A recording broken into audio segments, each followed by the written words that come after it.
నాణ్యానికి ఇలువిచ్చినంత కాలం ప్రపంచానికి ఎరుగు లేదు, మనిషికి శాంతి లేదు.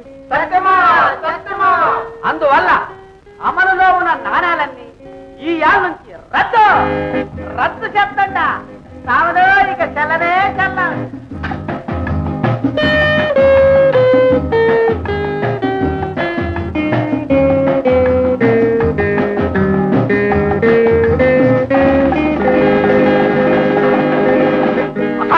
అది ఎలా కుదురుతుంది?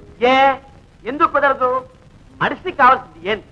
తిండి, బట్ట, ఇల్లు, అంతే కదా. ఆ రైతన్న పంటలు పండించి అందరికీ తిండి పెడతాడు, అతగాడు కావలసిన బట్టలు నేసిస్తాడు, ఆ సాములందరికీ ఇండ్లు కట్టిస్తాడు.